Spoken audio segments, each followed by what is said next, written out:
আসসালামু আলাইকুম। চাকরি প্রত্যাশী ভাই ও বোনেরা, চাকরির পরীক্ষায় প্রায়ই এমন একটি প্রশ্ন আসতে দেখা যায়। তো এই প্রশ্নটি এসেছে দেখেন ৩৫তম বিসিএসে। প্রশ্নটি হচ্ছে X minus Y equal to 2 এবং এক্স ওয়াই ইকুয়াল টু 24 হলে এক্স এর মান কত? মানটা কি 3, 4, 5 না 6? তো আমি এই অঙ্কটি দুইভাবে দেখাবো। একটা হচ্ছে শর্টকাট আর একটা হচ্ছে রিটেনের জন্যে ফুল ফর্ম। তো চলুন প্রথমে আমরা রিটেনের জন্যেই ফুল ফর্মটা দেখে নিই। তারপরে আমি মাত্র 1 মিনিটের মধ্যে বা 30 সেকেন্ডের মধ্যে আমি আপনাদেরকে দেখাবো যে কিভাবে এটা শর্টকাটে বের করতে পারেন কোনো অঙ্ক করা ছাড়াই। তো চলুন কথা না বাড়িয়ে শুরু করি। তো সমাধানটি দেখুন, আমরা প্রথমে যেই দুটি মান দেওয়া ছিল সেটি লিখে নিয়েছি। দেওয়া আছে এক্স ওয়াই ইকুয়াল টু 24 এবং X minus Y equal to 2। এখন আমরা কি করব? এই ধরনের অঙ্ক আসলে যদি এক্স এর মান বের করতে বলে তাহলে আমাদের কাজ হবে এটাকে বর্গ করা। প্লাস দেওয়া থাকুক আর মাইনাস দেওয়া থাকুক, বর্গ করা। উভয় পক্ষকে বর্গ করলাম। এরপরে এখানে বর্গ করার পর একটা সূত্র হয়ে গেছে যে এ মাইনাস বি হোল স্কোয়ারের সূত্র। আর যেহেতু এটা মান নির্ণয়ের অঙ্ক, মান নির্ণয়ের সূত্র অর্থাৎ অনুসিদ্ধান্ত সূত্রই বসাতে হবে। তো এখানে এক্স প্লাস এই যে a minus b whole square সূত্র হচ্ছে a plus b whole square minus 4ab, আর এখানে 2 এর বর্গ হচ্ছে 4। এবার আমরা এটা যেভাবে আছে সেভাবে রেখে দিয়ে এই 4 এর 4 ইন্টু এই এক্স ওয়ের মান হচ্ছে এই যে দেখুন 24, এটা প্রশ্নে দেওয়া ছিল, লিখে দিলাম। তারপরে আমরা এই যে এটা যেভাবে আছে সেভাবেই রেখে এই 24 আর 4 যদি গুণ করি তাহলে হয় 96 আর ইকুয়াল টু 4 এর 4। এইবারে ইকুয়াল টু 4 এর 4 আর এই 96 এখানে যেহেতু ঋণাত্মক আছে এই পাশে এসে ধনাত্মক হয়ে গেল। ঠিক আছে, আপনারা এটা অবশ্যই জানেন। এরপরে যা আছে তাই রেখে আমরা কি করলাম, এই দুইটা যোগ করলাম, 100 হয়ে গেল। এবার এই স্কোয়ারটা আমরা রাখতে পারবো না, এটাকে উঠিয়ে দেব। তো উঠিয়ে দেওয়ার জন্য আমরা যা করব সেটা হচ্ছে উভয় পক্ষকে বর্গমূল করব। তো বর্গমূল করলে দেখুন এই যে এই জায়গাটায় রুট আর এই স্কোয়ারে ভ্যানিশ হয়ে যাবে বা কাটা যাবে।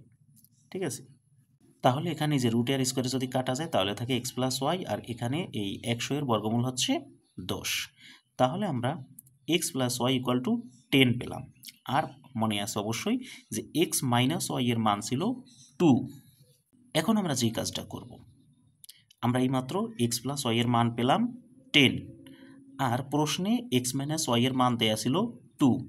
এই দুইটাকে আমরা যদি যোগ বিয়োগ করি তাহলে আমরা কাঙ্ক্ষিত মান পেয়ে যাব। তো আমাদের যেহেতু এক্স এর মান বের করা লাগবে, তাহলে আমরা এই যে ওয়াই যেভাবে আছে এইভাবে কাটাকাটি যায়, তাই আমরা এখানে লিখলাম যোগ করে। তো যোগ করলে এই যে দেখুন ওয়াই একটা ধনাত্মক আর একটা হচ্ছে ঋণাত্মক, স্বাভাবিকভাবে কাটা যায়, তাহলে থাকে এক্স প্লাস এক্স, তার মানে 2x ইকুয়াল টু 10 2 12। এবার এক্সটাকে যদি আমরা রেখে দিয়ে 2 দিয়ে যদি 12 ভাগ করি তাহলে 6 হয়ে যাবে। ভাগ করব কেন? কারণ এই যে 2 গুণ অবস্থায় আছে। এখানে আমার একটু জায়গা শর্ট, যার কারণে আমি একটা লাইন আপনাদেরকে দেখালাম না, তবে আশা করি বুঝতে পেরেছেন। তাহলে এক্স এর মান বের হয়ে গেল 6। তাহলে আমরা উত্তরটা পেয়ে গেলাম। তাহলে এর উত্তর হবে এই যে 6, ঘ নম্বরে। এখন যদি ওয়াই এর মান বের করতে বলতো তাহলে আপনারা আবার এই যে এক্স এর মান যে আমরা 6 পেলাম, এই মানটাই আপনারা এই যে 1 নং বা এই যে 1 নং বা 2 নং অর্থাৎ এখানে অথবা এখানে যে কোনো একটা জায়গায় আপনারা এক্স এর মানটা বসিয়ে দিলে ওয়াই এর মানটা পেয়ে যেতেন। আচ্ছা, এরপরে আমি বলেছিলাম যে এটার একটা শর্টকাট দেখাবো যে আপনি অঙ্ক না করেই কীভাবে এক্স ওয়াই এর মান বের করবেন, যেটা এমসিকিউর জন্য প্রয়োজন হবে। তো সেটা হচ্ছে দেখুন, আপনি এক্ষেত্রে যে প্রশ্নে যে 4টা অপশন দেয়া থাকবে এই অপশনগুলো দিয়ে আপনি এই যে এই প্রথম এবং দ্বিতীয় এই দুইটা সমীকরণকে মেলানোর চেষ্টা করবেন। যেটা দিয়ে মিলে যাবে সেইটাই সঠিক মান। দেখুন কিভাবে মিলাবেন। যেমন ধরুন এখানে আছে 3, যেমন ধরুন এই যে এক্স এর মানটা যদি আমরা 3 ধরি তাহলে এক্স এর মান 3 ধরলাম, আর এখানে ওয়াই এর মান আমরা মনে মনে 1 ধরলাম। তো 3 থেকে যদি 1 বিয়োগ করি তাহলে 2 হয়।